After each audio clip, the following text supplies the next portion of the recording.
बात करते हैं किसान आंदोलन की, जिसमें किसान एमएसपी समेत अन्य मांगों को लेकर हरियाणा पंजाब के बॉर्डर पर सरकार के खिलाफ हुंकार भर रहे हैं। बात तो सही कह रहे हैं यार। कदे तक किसान के लिए सरकार बातचीत करने लग जा है और कदे वह वार्ता बेनतीजा हो जा है तो किसान फिर चिंगर जा से और फिर छुट्टन लग जा आंसू गैस के गोले। वहीं इस मामले पर सियासत भी काफी हो रही है। हरियाणा बीजेपी अध्यक्ष नायब सिंह सैनी ने किसान आंदोलन के मुद्दे पर कहा कि जितना काम केंद्र और हरियाणा सरकार ने किसानों के लिए किया है इतना किसी ने नहीं किया होगा। नायब सिंह सैनी ने कहा कि हरियाणा में 14 फसलें एमएसपी पर खरीदी जाती हैं, जबकि पंजाब में सिर्फ 2 ही फसलें एमएसपी पर खरीदी जाती हैं। राजनीतिक दल अपने स्वार्थ के लिए रोटियां ना सेकें। आज भी पंजाब के अंदर 2 ही फसलें एमएसपी पर खरीदी जा रही है जो केंद्र खरीद रहा है। यार राजनीतिक दल तो इस मामले पे अपनी रोटी सेकने लग रहे हैं।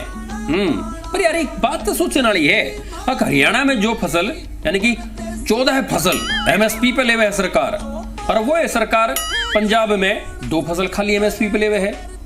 तो भाई ये सौदा मेरे समझता बाहर से। भाई पहले तो पंजाब के किसानों ने पंजाब में आंदोलन करके मतलब पंजाब सरकार तो कहना चाहिए कि भाई हरियाणा की डाल हमने भी इतनी फसल मतलब एमएसपी पे दो। उसके बाद फिर जाके कितने केंद्र सरकार ते मांग समझ में आवे यार। वही किसानों की दिल्ली कूच को लेकर हरियाणा सरकार के कड़े तेवरों पर भारतीय किसान यूनियन चढ़ूने के अध्यक्ष गुरनाम सिंह चढ़ूने ने प्रतिक्रिया देते हुए कहा कि बीजेपी ने गलत आदमी को सीएम बनाया है। गलत आदमी को सीएम बनने से उनके नीचे जो लोग काम करते हैं वो भी गलती करेंगे। गुरनाम सिंह चढ़ूने ने हरियाणा के जो गृह मंत्री अनिल विज उनको सीएम बनाने की सिफारिश भी कर डाली। खट्टर साहब कोई काबिल आदमी नहीं है। अच्छे आदमी को देखो पार्टी को भी आगे करना चाहिए, अच्छे आदमी का लोगों को भी साथ देना चाहिए, तभी तो अच्छे आदमी का हौसला बढ़ेगा। विज जैसा आदमी इनको नहीं मिलेगा।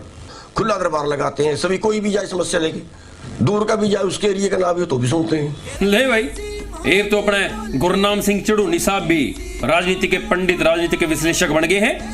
एक तो वे बताने लगी सरकार ने अब भाई कौन सीएम पद के लायक से और कौन नहीं।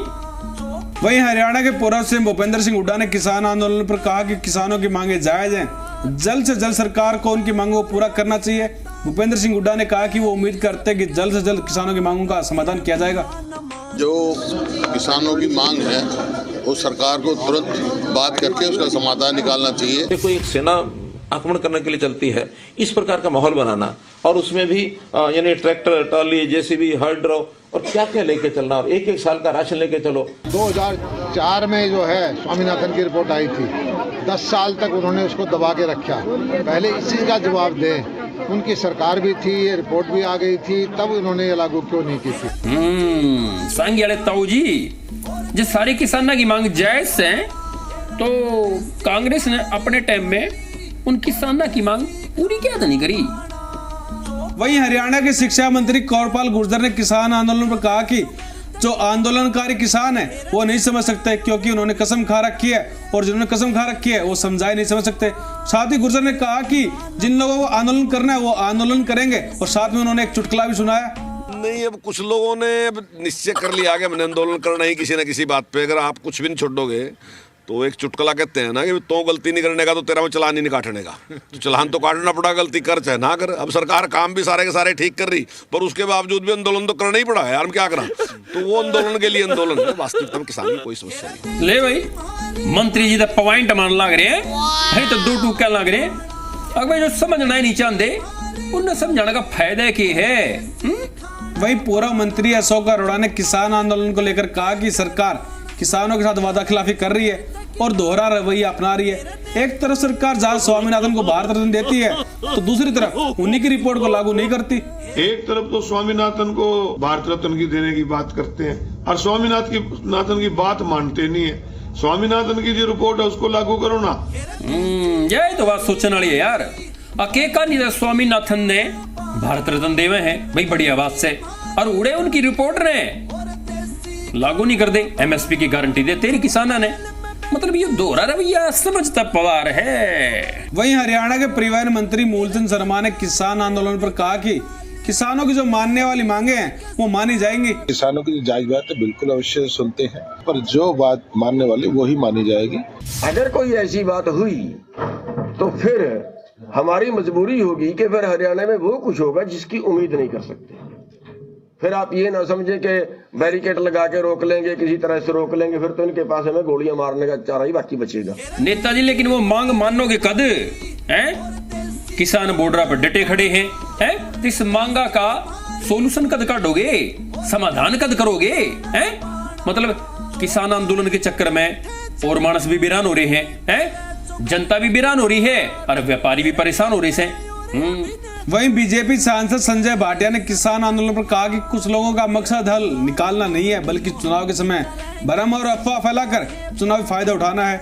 वहीं संजय भाटिया ने कहा कि इस तरह के आंदोलन से पब्लिक भी परेशान होती है। समस्या का समाधान नहीं है, उनका मतलब कुछ और ही है कि वो एक चुनाव के समय में उस चीज का फायदा उठाकर एक अफवाह और भ्रम की स्थिति फैलाना चाहते हैं। भाई बेराना के माजरा से कौन इस मामले पर राजनीतिक फायदा उठाना चाहे से और कौन अपना उल्लू सीधा करना चाहे से, पर इस मामले में जो पिसण लग रहा है तब वह है प्रदेश की जनता।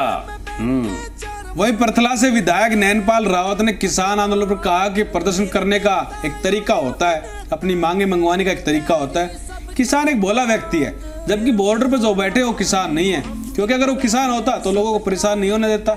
नैनपाल रावत ने कहा कि किसान आंदोलन में विपक्ष का जो षड्यंत्र है वो नजर आता है। विपक्ष का जो षड्यंत्र है वो नजर आता है। आम आदमी पार्टी इस देश के अन्नदाता की तकलीफ को समझती है। करना कुछ नहीं है, केवल और केवल अव्यवस्था पैदा कर। किसान के लिए जितना अच्छा काम हमारी सरकार कर रही है आज तक किसी ने। जरूरत पड़ी मैदान में आके लड़ने की तो मैदान में भी लड़ूंगा। हम किसान पहले हैं, राजनीति में। ले भाई विधायक साहब तो इस मामले ने सारा षड्यंत्र बताना लगे यार। फिर एक बात समझने वाली यार, जब बॉर्डर पे बैठे हुए किसान नहीं से कौन या सोचने वाली बात है।